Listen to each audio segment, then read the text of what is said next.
Happy World Ballet Day. It's a beautiful 80-degree fall day here in Houston. I'm Stanton Welch. And I'm Julie Kent, and we're the artistic directors of Houston Ballet. Did you know Houston is one of the most diverse cities in the United States? This diversity is reflected in our cultural mosaic, with communities representing regions from all over the world. More than 145 languages are spoken here, and nearly 1 in 4 residents was born outside the US, all contributing to the city's international character. This diversity is also reflected in Houston Ballet. Our dancers and students hail from 9 countries and speak a variety of languages. Having had the privilege of dancing around the world throughout my ballet career, I'm thrilled as Artistic Director of Houston Ballet to share with our dancers what I've learned from performing globally and from the many artists who have influenced me along the way. As Artistic Director and Resident Choreographer of Houston Ballet, I've created more than 97 ballets for our company. Many were inspired by the diversity of my experiences across the globe and by the extraordinary dancers that I've had the privilege to work with during my more than 20 years here at Houston Ballet. We're excited to share just a glimpse of what we've been working on this year, right here within our incredible home, the Margaret Alkek Williams Center for Dance, the largest ballet facility in North America.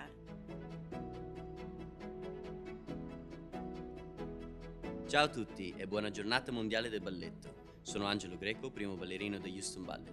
Abbiamo avuto un inizio di stagione incredibilmente entusiasmante. Abbiamo aperto la stagione con Onegin, di John Cranko. Onegin è una storia senza tempo, di amore, rifiuto e rimpianto. È ancora oggi potente e vincente come lo era al suo debutto. Questo balletto ha messo in risalto alla perfezione la sfumatura artistica della nostra compagnia e si è rivelato un'esperienza meravigliosamente gratificante per tutti noi. Successivamente abbiamo eseguito Rock Roll in Tutus, il primo programma di repertorio misto della stagione, che comprendeva 4 balletti diversi: l'ipnotico What I Was Thinking While I Was Waltzing di Brera Shida, l'energetico e stimolante Illuminate della solista del Houston Ballet Jacqueline Long, il dinamico e spensierato Rooster di Christopher Bruce e il potente e virtuoso Vienanimo del direttore artistico del Houston Ballet Stanton Walsh, che ha creato un secondo e un terzo movimento in aggiunta al primo movimento creato ed eseguito nel 2023. Godetevi questo sguardo dietro le quinte di questi incredibili balletti.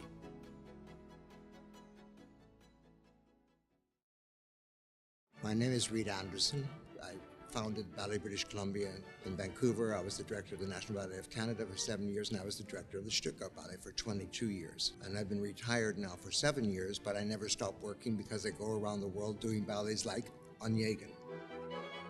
Onegin it's a mega role for a mature man in ballet. He's very wealthy. He's not a very nice person.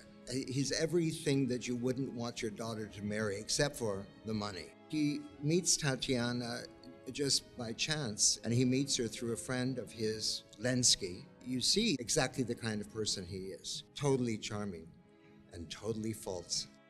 The beautiful thing about ballet is it's the one language that everybody in the world speaks. And you should be able to sit there and not know anything and understand absolutely everything.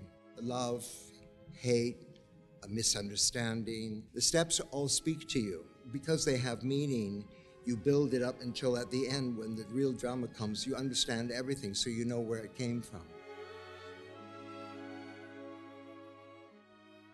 John Cranko understood people, why people were like they were. He always said, I want to see you on the stage. It comes from a real place in your gut. That's the great gift that he's given to ballet. It was a whole different way of approaching the art form. And now I try to instill those qualities everywhere I go to. Many, many people can do the steps. Very few people can dance. In this company, I find the standard of dancing extremely high. They're listening to everything. They have great manners. To work here, you feel special. It's a jewel here.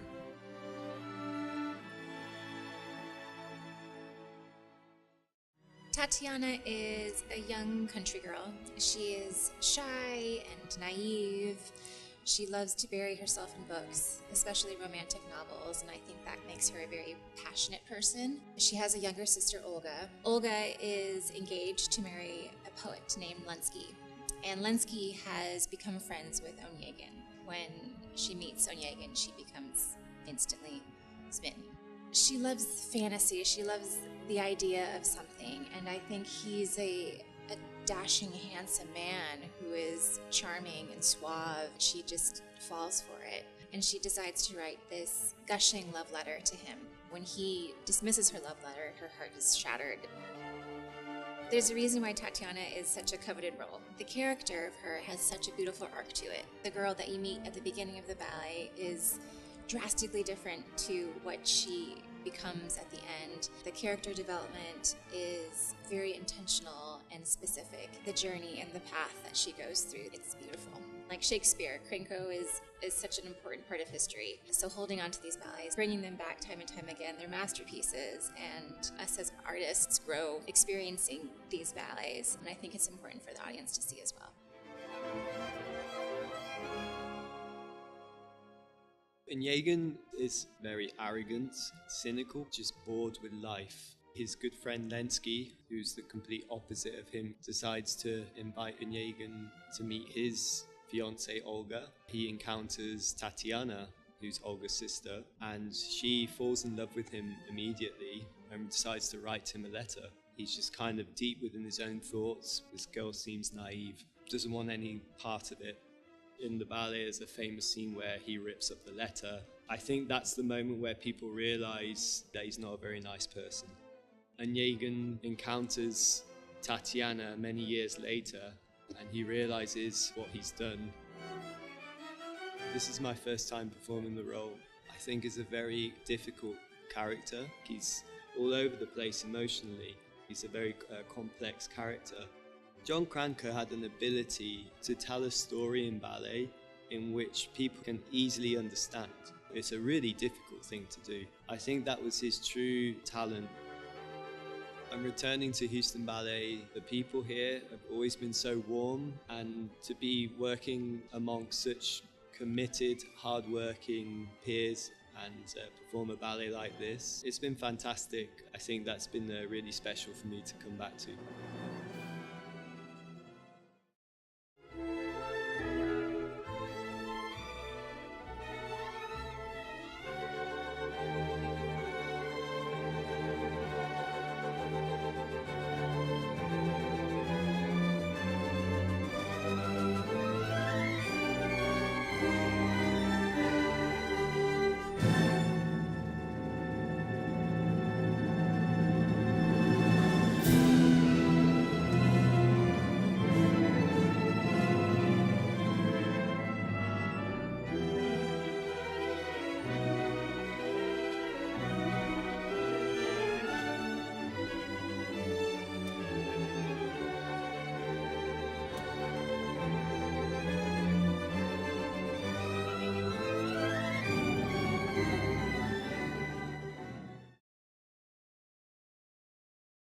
The piece is called What I Was Thinking While I Was Waltzing. The piece is celebrating beautiful dance, very formal, regal, luxurious, and then there's a shift, and we go inside all the characters' heads. Going into the minds of each individual dancer and figuring out how they are as individuals, artistically, emotionally, people helping each other see exactly who they are and what they might come to be. There are surprising human interactions of tenderness. There's this aesthetic quality that resonates with sculptures from throughout history. And so you'll see these shapes and beautiful lines. Not only are you getting such a beautiful, visually pleasing piece, you will also be able to learn about all of the dancers through their own artistic freedom.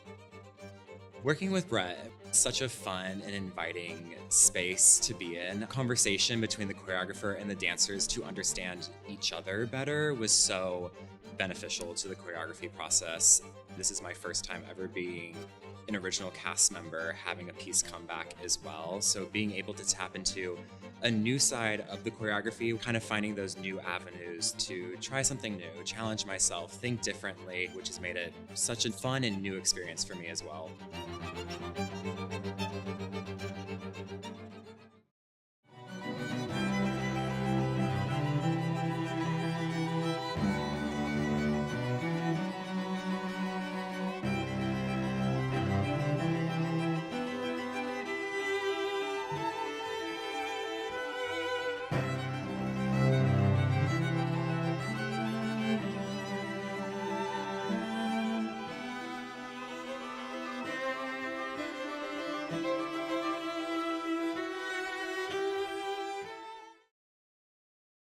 Stanton came to me and told me he'd like me to make a piece for the Jubilee of Dance. I kind of went looking in my playlist of Apple Music, and I found Oliver Davis's Frontiers 1, 2, and 3, which was very vivacious and celebratory, which felt right for the Jubilee of Dance. I saw the dancers and different styles and kind of personalities. Those dancers became each movement, and so the first movement we have a lead woman dancer who's kind of going opposite of the crowd. Then the second movement, there's someone who kind of doesn't have the inspiration yet, and he finds that. And then in the third movement, it's really about collaboration and everyone coming together. Both choreographing and being a dancer do really complement each other, and I think you can learn about yourself as a dancer. I think the movement definitely was inspired by the dancers, and then in collaboration with the way that I like to move and play with the music. It's very humbling to work with my peers, and they are such incredible dancers and are so generous with how much they're willing to give me as a choreographer. It is about collaboration and kind of shining your light, and it's really special to see people come in there and make it their own. Her and I have danced together a lot as colleagues. It was nice to have that dancer perspective. Jacqueline often asked what I was comfortable with and how I wanted to be showcased. If I was comfortable with this, if I liked how I looked, if it felt good. I feel like Jacqueline's personality is very much seen throughout the choreography and the piece in itself. It's upbeat, it's up-tempo, it's high energy, and yeah, to perform it, it's exhilarating. After the premiere, I was so overwhelmed with how many people talked to me about how happy the piece made them and how they were smiling in their seats. And so I just hope that continues on as more Houston audiences get to see it.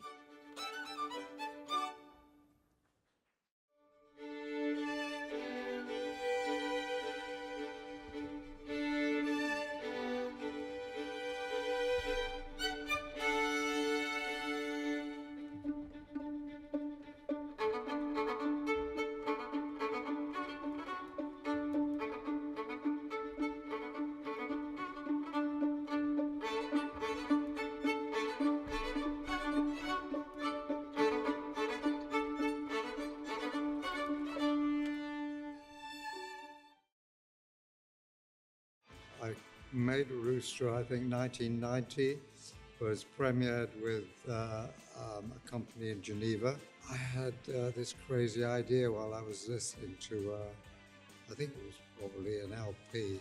I'd like to try and make a dance to the Rolling Stones. And it was a question then of choosing tracks and finding a theme that ran through the piece. My starting point was Little Red Rooster.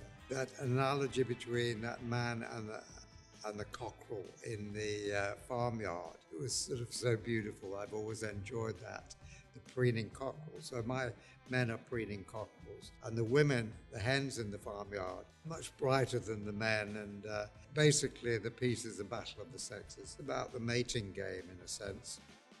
But everything is expressed in a light mode. Basically, it's a celebration of the music and the times. It kind of takes you back to the 1960s, and there's a lot of play in it. The movement just tells the story. The positions he puts you in naturally falls into the next. You can kind of just let the music take you, and your body does the rest. Everyone knows and loves this music. It almost feels like you're at a Rolling Stones concert. This company is famous for being technically strong, and they work splendidly, and it's been fun. It's been 5 years since I was here. It's like going back into a playground and creating a game. It's magical.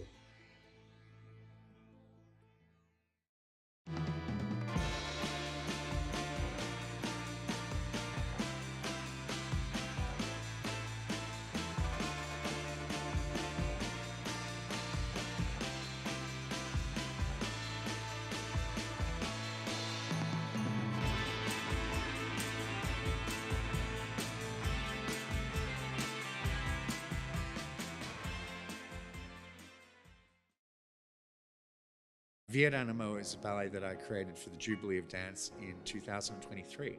The Tchaikovsky Piano Concerto. When I first heard it as a young choreographer, I really struggled with trying to find a way to make a ballet with it. And I never really went beyond the first movement. And then I made the piece, and during it is when I started listening to the other two movements, and I really fell in love with them.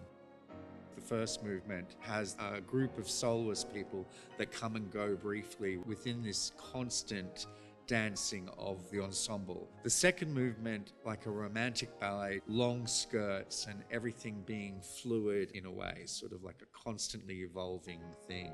The final movement comes back to a more traditional approach with an ensemble and a principal couple in the center. And I thought it was a great way to capture for the company all of our stars and all of our talent in a sort of like a fingerprint of this time. Deliberately hard and challenging. If you're really going to push them to their limits and find, something that they really excel at and try to enhance that or put that within the work, a lot of the dances movement becomes a part of that. You've been given these steps that Stanton has tailored to you, to your strengths. Performing these difficult passages, it gives you this huge rush. It's exhilarating. When I finish, I also feel empowered because I thought it was impossible to do. So I feel like I've grown in a certain way. Each passage requires so much precision, stamina, and everyone is just showcasing their best skills. When I go to the ballet, I want to see dancers and I want to see as much dancing as I can. It really is 98% of the company on stage, and they're all executing things that they really have to work at and are also a part of every day for us. So I think that makes it very unique.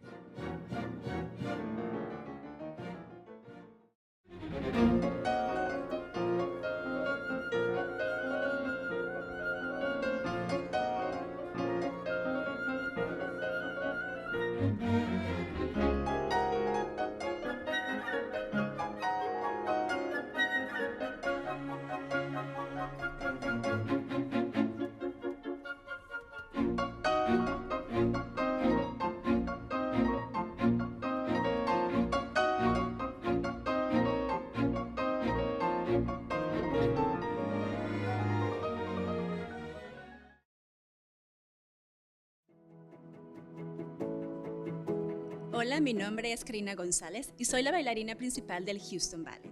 Me complace compartir con ustedes un emocionante adelanto del resto de nuestra temporada. La compañía y la academia están trabajando arduamente para preparar la producción de este año de El Cascanueces de Stanton Walsh. Esta tradición navideña familiar de Houston celebrará 10 años de funciones la próxima temporada. Siempre hay algo mágico y nuevo que descubrir en cada función. En el 2026, Sylvia, Giselle y Tapestry de Stanton Walsh regresan a los escenarios junto con Petit Moore de Jerry Killian. Esperamos con entusiasmo los estrenos en el Houston Ballet de Broken Wings de Anabel López Ochoa y Dances at the Gathering de Jerome Robbins. Y también 2 estrenos mundiales de Alice Top y el director artístico del Houston Ballet, Stanton Walsh.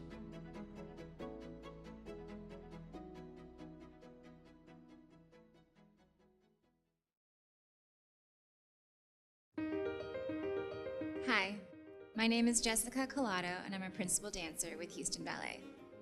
Before joining the company, I actually trained in the Houston Ballet Academy. My first experience was as a summer intensive program student in 2001, and I then joined the year-round program 2 years later. Over the years, I've had the pleasure of witnessing the extraordinary growth of the Academy.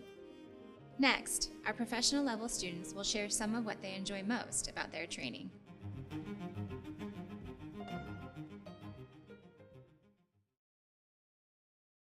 I've always heard amazing things about the Academy. They love individuality and just people who are really genuine. I think this program is unique because they help you to grow a lot. Houston Ballet is definitely a place where you would want to come for launching yourself into that professional career. Once I moved here, all the teachers were really encouraging me to become a more confident and bolder dancer and just allowing myself to really enjoy the movements. My favorite part of the day is taking class in the morning. Every day you walk in the studio and it just feels like you have a lot of space to dance, and all the teachers will try to push you to feel the space around you. It's really nice. I like variations a lot because I can learn new things from new ballets that I didn't know, and I can express myself. Some areas I think I've improved upon are getting to work in large groups of dancers. One of my favorite classes definitely has to be pas de deux, just learning from the teachers, from other classmates. We have so many performance opportunities, such as studio series, my first ballet. Last year for my first ballet with the Sleeping Beauty, and it's just really beautiful and I really like it. We just have a lot of stage experience throughout the years, and that really helped me. I like a lot Salt Lake. It was really fun to do it with all my friends and also in good company. I was fortunate enough to work with the company during snow, and that was definitely a special memory, just dancing alongside so many talented artists. We worked with one of John Newmayer's stages for Yondering and Studio Series, and that was truly special. We get to collaborate with live orchestra, and I haven't really heard of any other academies providing such opportunities before. It's really special. For any dancer who wants to come to Houston Ballet Academy, don't be afraid of something new. The biggest advice is to be authentic. Really try and immerse yourself with all the dancers, learn from all your teachers. Just be open to learn new things and new techniques. Come in and be confident and just soak up all the experiences that they offer. It's really like once in a lifetime opportunities.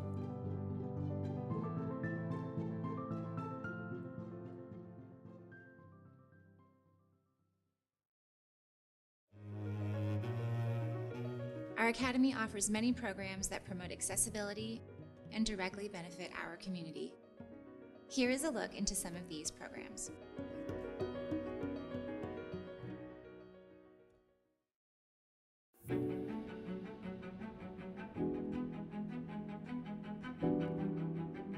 At Houston Ballet, we believe dance is for everybody. We aim to provide meaningful programs for the greater Houston community. People are experiencing physical, cognitive, emotional, and social benefits of moving together. 88% of our programming is offered free of charge thanks to the support of our community. We partner with schools, community centers, other nonprofit organizations. The best example of this might be our long-term partnership with the Houston Area Parkinson's Society. The partnership with Houston Ballet started in 2009. We kind of all got together and really thought that Dance for Parkinson's would be a really beautiful way to blend our missions, instilling a lifelong love and appreciation of dance, along with our mission to make sure that people are connected and reducing fear and isolation, making sure that no one faces Parkinson's alone. Engaging in exercise, but also engaging in socialization and doing things that are just fun. We have this wonderful live piano accompaniment. These dancers get to dance in the beautiful Margaret Alcack Williams Center for Dance, and that feels very special to them. Having people come together, that camaraderie, the fellowship of it, but also just this little spark of confidence. Despite Parkinson's, you're still coming out, you're still getting engaged, and you're dancing at the Houston Ballet.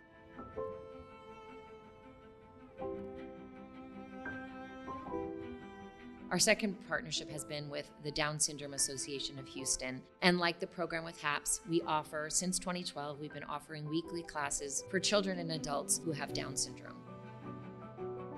Kenji is 10 years old. He is our son, and he is in the intermediate adaptive dance class. Typically for younger ones, it's hard to find any program that disability child can participate. He has opportunities to interact with the typical kids within a program. His coordination has improved quite a bit just through this dance. That's helped in other areas, just from learning how to ride bike and interacting with friends and his brother. So it's been helpful. He just loves to dance and sing. Mm-hmm. And always mentioning ballet. So this gives him that environment to express himself the way he really wants to. I'm just really grateful. There's nothing else like it.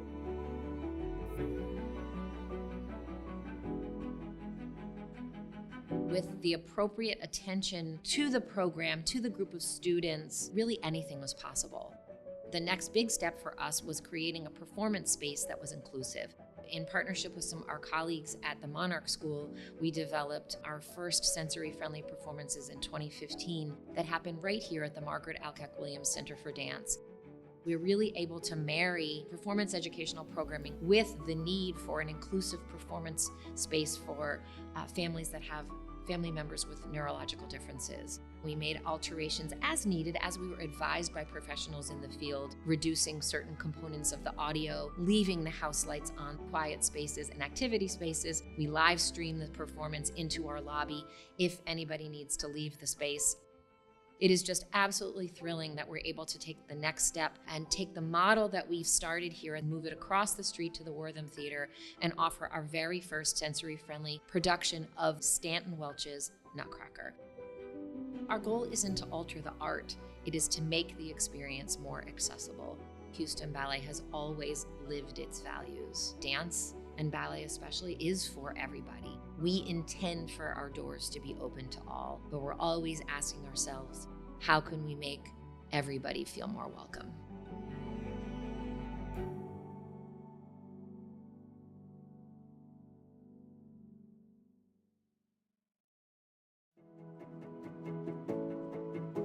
Esperamos que hayan disfrutado de este viaje en las diversas obras de nuestra temporada y la manera impactante en que la danza enriquece nuestra comunidad. Gracias por acompañarnos. Grazie per aver partecipato. Thank you for joining us. Y feliz Día Mundial del Ballet. E buon World Ballet Day. Happy World Ballet Day.